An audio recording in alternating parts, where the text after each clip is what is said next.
ಓಂ ಅಜ್ಞಾನತಿಮಿರಾಂಧಸ್ಯ ಜ್ಞಾನಾಂಜನಶಲಾಕಯಾ ಚಕ್ಷುರುನ್ಮಿಲಿತಂ ಯೇನ ತಸ್ಮೈ ಶ್ರೀ ಗುರುವೇ ನಮಃ. ನಮೋ ಓಂ ವಿಷ್ಣುಪಾದಾಯ ಕೃಷ್ಣಪ್ರೇಷ್ಠಾಯ ಭೂತಲೇ ಶ್ರೀಮತೆ ಭಕ್ತಿ ವೇದಾಂತ ಸ್ವಾಮಿನಿತಿ ನಾಮಿನೇ. ನಮಸ್ತೆ ಸರಸ್ವತಿ ದೇವೆ ಗೌರವಾಣಿ ಪ್ರಚಾರಿಣೆ ನಿರ್ವಿಶೇಷ ಶೂನ್ಯವಾದಿ ಪಾಶ್ಚಾತ್ಯ ದೇಶತಾರಿಣೆ. ಜಯ ಶ್ರೀ ಕೃಷ್ಣ ಚೈತನ್ಯ ಪ್ರಭು ನಿತ್ಯಾನಂದ ಶ್ರೀ ಅದ್ವೈತ ಗದಾಧರ ಶ್ರೀವಾಸಾದಿ ಗೌರ ಭಕ್ತವೃಂದ. ಹರೇ ಕೃಷ್ಣ ಕೃಷ್ಣ ಕೃಷ್ಣ ಹರೇ ಹರೇ, ಹರೇ ರಾಮ ರಾಮ ರಾಮ ಹರೇ ಹರೇ. ಹರೇ ಕೃಷ್ಣ. ಎಲ್ಲಿಗೂ ಆತ್ಮೀಯ ಸ್ವಾಗತ. ಭಗವದ್ಗೀತಾ ಯಥಾರೂಪ ಅಧ್ಯಾಯ 8 ಶ್ಲೋಕ 6. ಯಂ ಯಂ ವಾಪಿ ಸ್ಮರನ್ ಭಾವಂ ತ್ಯಜತ್ ಅಂತೆ ಕಲೇವರಂ ತಂ ತಂ ಏವೈತಿ ಕೌಂತೇಯ ಸದಾ ತದ್ಭಾವ ಭಾವಿತಃ. ಅನುವಾದ: ಕುಂತಿಯ ಮಗನಾದ ಅರ್ಜುನನೇ, ವ್ಯಕ್ತಿಯು ತನ್ನ ದೇಹವನ್ನು ಬಿಡುವಾಗ ಯಾವ ಭಾವವನ್ನು ಸ್ಮರಿಸುವನೋ ಅದೇ ಭಾವವನ್ನು ನಿಶ್ಚಯವಾಗಿಯೂ ಪಡೆಯುವನು. ಭಾವಾರ್ಥ: ಸಾವಿನ ವಿಷಮ ಗಳಿಗೆಯಲ್ಲಿ ಮನುಷ್ಯನು ತನ್ನ ಸ್ವಭಾವವನ್ನು ಬದಲಾಯಿಸುವ ಪ್ರಕ್ರಿಯೆಯನ್ನು ಇಲ್ಲಿ ವಿವರಿಸಿದೆ. ತನ್ನ ಜೀವನದ ಅಂತ್ಯದಲ್ಲಿ ಕೃಷ್ಣನನ್ನು ಕುರಿತು ಯೋಚಿಸುತ್ತಾ ದೇಹವನ್ನು ಬಿಡುವವನು ಪರಮಪ್ರಭುವಿನ ದಿವ್ಯ ಭಾವವನ್ನು ಪಡೆಯುತ್ತಾನೆ. ಆದರೆ ಕೃಷ್ಣನನ್ನು ಬಿಟ್ಟು ಬೇರೆ ಏನನ್ನೂ ಯೋಚಿಸುವ ಅವನು ಆ ದಿವ್ಯ ಸ್ಥಿತಿಯನ್ನು ಪಡೆಯುತ್ತಾನೆ ಎನ್ನುವುದು ನಿಜವಲ್ಲ. ಈ ಅಂಶವನ್ನು ನಾವು ಎಚ್ಚರದಿಂದ ಗಮನಿಸಬೇಕು. ಮನುಷ್ಯನು ಯೋಗ್ಯವಾದ ಮಾನಸಿಕ ಸ್ಥಿತಿಯಲ್ಲಿ ಸಾಯುವುದು ಹೇಗೆ? ಭರತ ಮಹಾರಾಜನು ಶ್ರೇಷ್ಠ ವ್ಯಕ್ತಿ. ಆದರೆ ತನ್ನ ಅಂತ್ಯಕಾಲದಲ್ಲಿ ಆತನು ಒಂದು ಜಿಂಕೆಯನ್ನು ಕುರಿತು ಯೋಚಿಸಿದನು. ಆದುದರಿಂದ ಅವನ ಮುಂದಿನ ಜನ್ಮದಲ್ಲಿ ಆತನು ಒಂದು ಜಿಂಕೆಯ ಶರೀರವನ್ನು ಪ್ರವೇಶಿಸುವಂತಾಯಿತು. ಜಿಂಕೆಯ ರೂಪದಲ್ಲಿ ಆತನು ತನ್ನ ಹಿಂದಿನ ಕೆಲಸ ಕಾರ್ಯಗಳನ್ನು ಸ್ಮರಿಸಿದರೂ ಆತನು ಪ್ರಾಣಿಯ ದೇಹವನ್ನು ಸ್ವೀಕರಿಸಬೇಕಾಯಿತು. ಇದು ನಿಜ. ಮನುಷ್ಯನಿಗೆ ತನ್ನ ಜೀವಿತ ಕಾಲದಲ್ಲಿ ಬಂದ ಯೋಚನೆಗಳು ಒಟ್ಟಾಗಿ ಸಾವಿನ ಕ್ಷಣದಲ್ಲಿ ಅವನ ಯೋಚನೆಗಳ ಮೇಲೆ ಪ್ರಭಾವ ಬೀರುತ್ತದೆ. ಆದುದರಿಂದ ಈ ಜನ್ಮವು ಮುಂದಿನ ಜನ್ಮವನ್ನು ಸೃಷ್ಟಿಸುತ್ತದೆ. ಈ ಜನ್ಮದಲ್ಲಿ ಮನುಷ್ಯನು ಸತ್ವಗುಣದಲ್ಲಿ ಬಾಳಿದರೆ ಮತ್ತು ಸದಾ ಕೃಷ್ಣನ ಚಿಂತನೆ ಮಾಡಿದರೆ ತನ್ನ ಅಂತ್ಯಕಾಲದಲ್ಲಿ ಕೃಷ್ಣನನ್ನು ಸ್ಮರಿಸುವುದು ಸಾಧ್ಯವಾಗುತ್ತದೆ. ಇದರಿಂದ ಅವನಿಗೆ ಕೃಷ್ಣನ ದಿವ್ಯ ಭಾವಕ್ಕೆ ಸಾಗಿ ಹೋಗಲು ನೆರವಾಗುತ್ತದೆ. ಮನುಷ್ಯನು ಕೃಷ್ಣ ಸೇವೆಯಲ್ಲಿ ಅಲೌಕಿಕವಾಗಿ ತನ್ಮಯನಾಗಿದ್ದರೆ ಅವನ ಮುಂದಿನ ಜನ್ಮದ ಶರೀರವು ಆಧ್ಯಾತ್ಮಿಕವಾಗಿರುತ್ತದೆ, ಭೌತಿಕವಾಗಿರುವುದಿಲ್ಲ.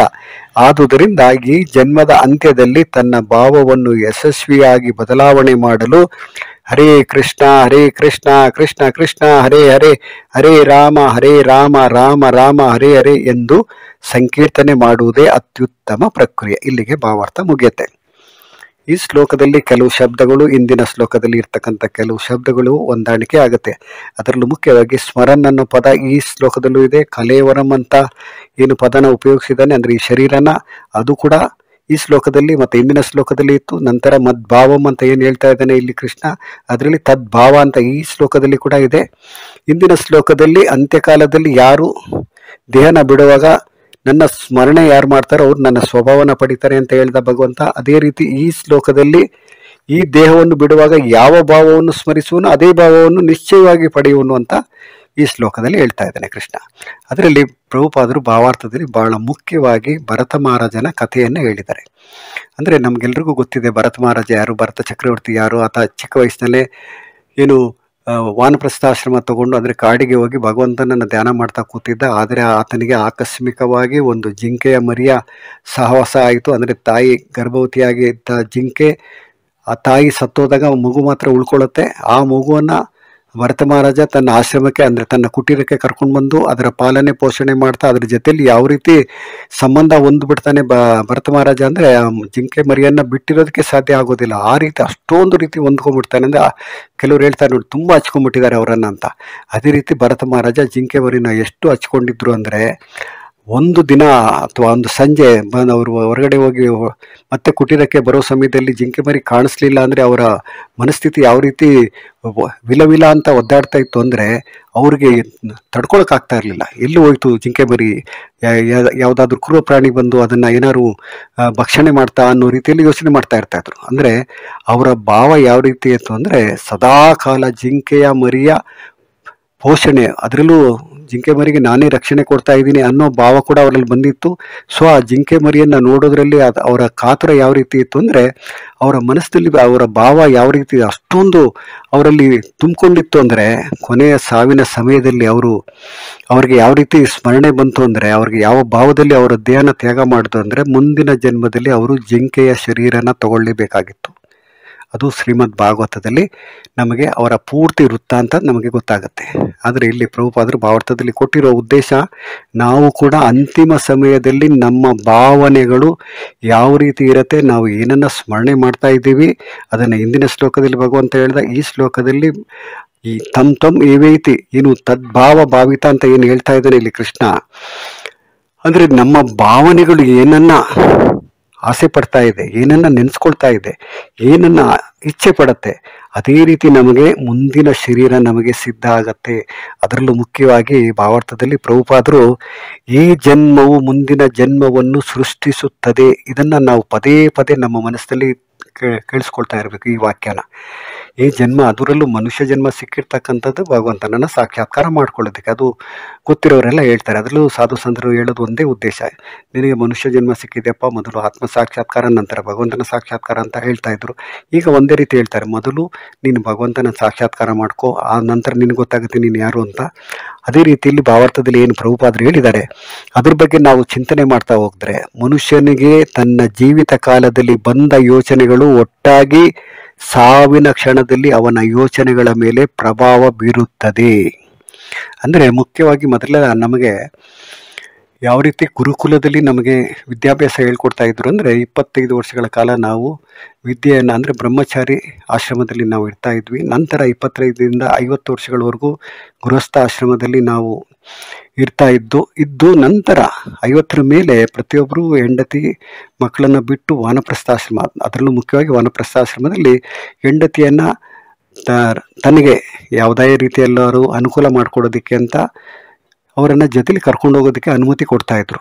ಅದು ಕೇವಲ 10-15 ವರ್ಷ ಅಥವಾ 25 ವರ್ಷಗಳ ಕಾಲ ಹೆಂಡತಿಯನ್ನು ಜೊತೆಲಿ ಇಟ್ಕೋಬೋದಾಗಿತ್ತು ಸಹಾಯಕಿಯಾಗಿ. ನಂತರ 75 ಆದ ಮೇಲೆ ಖಂಡಿತವಾಗಲೂ ಪ್ರತಿಯೊಬ್ಬರು ಸನ್ಯಾಸಾಶ್ರಮ ಸ್ವೀಕಾರ ಮಾಡಬೇಕಾಗಿತ್ತು.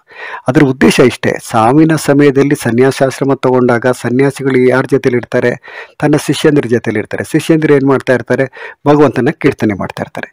ಅವರು ಗುರುಗಳ ಸೇವೆ ಮಾಡ್ತಾ ಇರ್ತಾರೆ. ಆದರೆ ಗುರುಗಳಾಗಿರ್ತಕ್ಕಂಥ, ಅಂದರೆ ಸನ್ಯಾಸದಲ್ಲಿರ್ತಕ್ಕಂಥ ವ್ಯಕ್ತಿ ಏನು ಮಾಡ್ತಾ ಇರ್ತಾರೆ, ಅವರು ಭಗವಂತನ ನಾಮ ಸ್ಮರಣೆ ಮಾಡ್ತಾ ಇರ್ಬೋದು, ಭಗವಂತನ ಲೀಲೆಗಳನ್ನು ಸ್ಮರಣೆ ಮಾಡ್ತಾ ಇರ್ಬೋದು.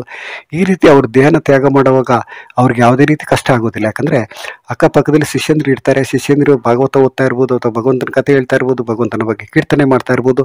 ಆ ಸನ್ನಿವೇಶ, ಆ ಸಂದರ್ಭ, ಆ ಭಾವ ಯಾವ ರೀತಿ ಇರುತ್ತೆ ಅಂದರೆ, ಅವ್ರಿಗೆ ಅವರ ಸ್ಮರಣೆ ಅಥವಾ ಅವರ ಜ್ಞಾಪಕ ಶಕ್ತಿ ಅಥವಾ ಏನು ಅವರ ಮನಸ್ಸಿನಲ್ಲಿ ಆಗ್ತಕ್ಕಂಥ ಯೋಚನೆಗಳೆಲ್ಲ ಭಗವಂತನಿಗೆ ಸಂಬಂಧಪಟ್ಟಿರ್ತ ವಿಷಯಗಳ ಬಗ್ಗೆ ಮಾತ್ರ ಅಲ್ಲಿ ಚರ್ಚೆ ಆಗ್ತಾ ಇದ್ದ ಕಾರಣದಿಂದ ಅವರ ಭಾವನೆಗಳು ಯಾವ ರೀತಿ ಇರ್ತಾ ಇತ್ತು ಅಂದರೆ, ಭಗವಂತನ ಲೋಕಕ್ಕೆ ಹೋಗದೆ ಅಥವಾ ಭಗವಂತನ ಬಗ್ಗೆನೇ ಚಿಂತೆ ಇರ್ತಾ ಇತ್ತು.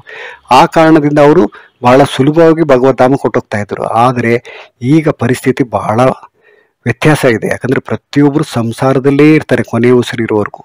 ಸಂಸಾರದಲ್ಲಿದ್ದಾಗ ಏನಾಗುತ್ತೆ ಅಂದರೆ, ಕೊನೆಯ ಉಸಿರಿನಲ್ಲಿ ಅಥವಾ ಆಸ್ಪತ್ರೆಯಲ್ಲೋ ಅಥವಾ ಮನೆಯಲ್ಲೋ ವಯಸ್ಸಾದಾಗ ಏನಾಗುತ್ತೆ ಅಂದರೆ, ಅಥವಾ ಕಾಯಿಲೆಯಲ್ಲಿದ್ದಾಗ ಡಾಕ್ಟ್ರ್ ಹೇಳ್ತಾರೆ ಇನ್ನು ಕೇವಲ 6 ತಿಂಗಳಿರ್ತಾರೆ ಅಥವಾ ಇನ್ನು 3 ತಿಂಗಳಿರ್ತಾರೆ ಅಂತ ಹೇಳಿದಾಗ ಏನಾಗುತ್ತೆ ಅಂದರೆ, ಮಕ್ಕಳಿರ್ಬೋದು, ಮೊಮ್ಮಕ್ಕಳಿರ್ಬೋದು, ಪ್ರತಿಯೊಬ್ಬರು ಜೊತೆಲೇ ಇರ್ತಾರೆ. ಜೊತೆಲಿ ಇದ್ದಾಗ ಏನಾಗುತ್ತೆ ಅಂದರೆ, ಅವ್ರಿಗೆ ಏನಾಗುತ್ತೆ ಅಂದರೆ, ಅವ್ರಿಗೆ ಯಾರ ಮೇಲಾದರೂ ತುಂಬ ಇಷ್ಟ ಆಗುತ್ತೆ ಅಂತ ಇಟ್ಕೊಳ್ಳಿ. ಸಪೋಸ್ ಅವರ ಮೊಮ್ಮಗನೋ ಮೊಮ್ಮಗಳ ಮೇಲೆ ತುಂಬ ಇಷ್ಟ ಆದಾಗ ಏನಾಗುತ್ತೆ ಅಂದರೆ, ಇಲ್ಲಿ ಭರತ ಮಹಾರಾಜ ಯಾವ ರೀತಿ ಜಿಂಕೆ ಮರಿ ಬಗ್ಗೆ ಯೋಚನೆ ಮಾಡೋ ಪ್ರಾಣ ತ್ಯಾಗ ಮಾಡ್ತಾರೆ, ಅದೇ ರೀತಿ ಮನುಷ್ಯನಾದ ಕೊನೆಯ ಸಮಯದಲ್ಲಿ ಮೊಮ್ಮಗಳು ಅಥವಾ ಮೊಮ್ಮಗ ಜ್ಞಾಪಕಕ್ಕೆ ಬಂದಾಗ, ಅವರ ಮುಖಚರ್ಯೆಯನ್ನು ನೋಡ್ತಾ ಇದ್ದಾಗ ನಾವು ಮತ್ತೆ ಹೆಣ್ಣು ಗಂಡು ಆಗಿ ಮತ್ತೆ ಪ್ರವೇಶ ಮಾಡಬೇಕಾಗತ್ತೆ, ಮತ್ತೆ ಈ ಲೋಕಕ್ಕೆ ಬರಬೇಕಾಗತ್ತೆ, ಮತ್ತೆ ಭೌತಿಕ ಶರೀರನ ಪ್ರವೇಶ ಮಾಡಲೇಬೇಕಾಗುತ್ತೆ. ಭೌತಿಕ ಶರೀರ ನಮಗೆ ಸಿಗತ್ತೆ. ನಂತರ ಮತ್ತೆ ಪುನರಪಿ ಮರಣಂ ಪುನರಪಿ ಜನನಂ, ಆ ರೀತಿ ನಾವು ಮತ್ತೆ ಸಂಸಾರದಲ್ಲಿ ನಾವು ಭಾಗವಹಿಸಬೇಕಾಗತ್ತೆ.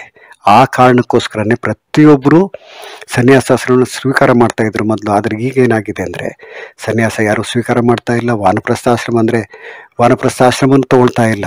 ಗೃಹಸ್ಥಾಶ್ರಮದಲ್ಲೇ ತಮ್ಮ ಜೀವನ ಪೂರ್ತಿ ಕಾಲ ಕಳೆಯೋದ್ರಿಂದ ಏನಾಗ್ತಾ ಇದೆ ಅಂದರೆ, ಭಗವಂತನ ಸ್ಮರಣೆ ಆಗಲಿ ಭಗವಂತನ ಭಾವ ಆಗಲಿ ಬರೋದು ಬಹಳ ಕಷ್ಟ. ಆದ ಕಾರಣ ಅಟ್ಲೀಸ್ಟ್ ಕೊನೆ ಸಮಯದಲ್ಲಿ ಇನ್ನೇನು 5-10 ವರ್ಷನ ಬದುಕಿರ್ತೀವಿ ಅನ್ನೋ ಸಮಯದಲ್ಲಾದರೂ ನಾವು ಭಗವಂತನ ಆಶ್ರಮ ಅಂದರೆ ಭಗವಂತನ ಭಕ್ತಿರ್ತಕ್ಕಂಥ ಜಾಗದಲ್ಲಿ ಯಾವಾಗಲೂ 24 ಗಂಟೆಗಳ ಕಾಲ ಭಗವಂತನ ಕಥೆಯಲ್ಲಿ ರಾಮಾಯಣ ಇರ್ಬೋದು, ಮಹಾಭಾರತ ಇರ್ಬೋದು, ಭಾಗವತ ಇರ್ಬೋದು, ಎಲ್ಲಿ ಕಥೆ ಪ್ರಸಂಗಗಳು ನಡೀತಾ ಇರುತ್ತೆ ಅಲ್ಲೇ ಕೂತ್ಕೊಂಡು ಭಗವಂತನ ಬಗ್ಗೆ ಚಿಂತನೆ ಮಾಡ್ತಾ ಇದ್ರೆ, ಭಗವಂತ ನಾನು ನಿನ್ನನ್ನು ನೋಡೋದಕ್ಕೆ, ನಿನ್ನ ಲೋಕಕ್ಕೆ ಬರೋದಕ್ಕೆ ನನಗೆ ಭಾಳ ಕಾತುರ ಆಗ್ತಾ ಇದೆ.